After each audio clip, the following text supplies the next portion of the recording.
Fala galera, aqui é o professor Felipe Guerra e no vídeo de hoje do Projeto 300 nós continuaremos falando sobre a reforma tributária, tá? E a dúvida de hoje é a seguinte: quais são as fases da proposta de reforma tributária do governo federal?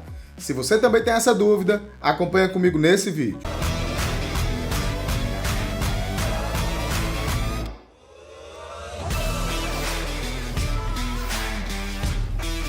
Bom, pessoal, como eu falei para vocês em outros vídeos, o ministro da Economia, Paulo Guedes, entregou ao Congresso Nacional uma ideia inicial, uma primeira fase de reforma tributária através do projeto de lei 3887 de 2020.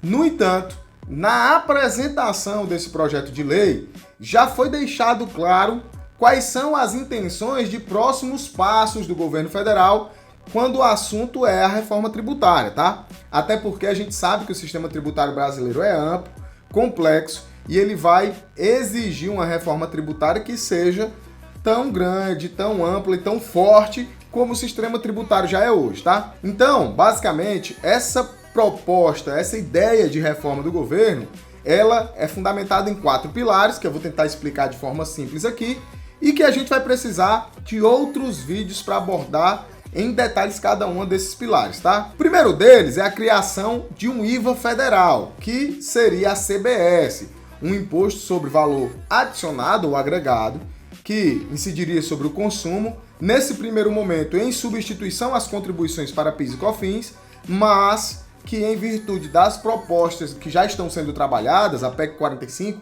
a PEC 110, poderia se tornar amanhã uma CBS mais voltada para o que é a proposta do IBS, que engloba mais tributos. Uma segunda ideia do governo federal é a redução do imposto de renda da pessoa jurídica e da contribuição social, dessa forma trazendo uma redução da carga tributária efetiva das pessoas jurídicas, das empresas, e, em contrapartida, passaria a ser tributados os lucros e dividendos, tá? O que hoje eles são isentos quando a gente faz essa distribuição de lucros para a pessoa física. Uma terceira fase das propostas de reforma tributária é a simplificação do IPI e torná-lo um tributo seletivo, mas não seletivo como a gente já conhece hoje. Essas são palavras do próprio governo federal, tá?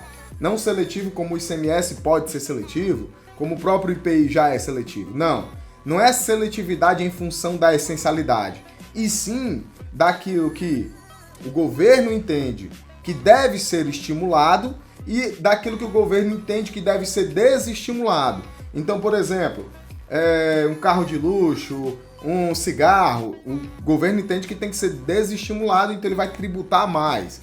E aí ele não tributa ou traz ali uma tributação menor, reduzida para aquilo que for em prol e benefício da sociedade. E o quarto ponto, tá, pessoal? Quarto ponto e não menos importante, esse quarto pilar seria a questão da desoneração da folha de pagamentos. Fazer uma desoneração mais estratégica com alguns segmentos, aonde se objetive incentivar a criação de empregos, né?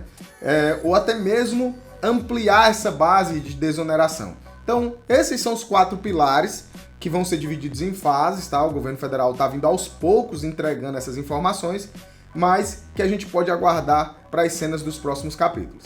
Se você é interessado nesse tema de reforma tributária, você não pode deixar de acompanhar os nossos conteúdos aqui no Instagram, no YouTube, se inscrever no nosso canal do YouTube, deixar sua dúvida nos comentários. Nós estamos produzindo muitos conteúdos a respeito da reforma tributária, trazendo convidados especiais para discutir cada ponto do projeto de lei e cada fase das propostas do governo federal e também das PECs 45 e 110, tá? Então, aqui é o local certo para você ficar atualizado sobre a reforma tributária. Então é isso, pessoal, um forte abraço e até mais!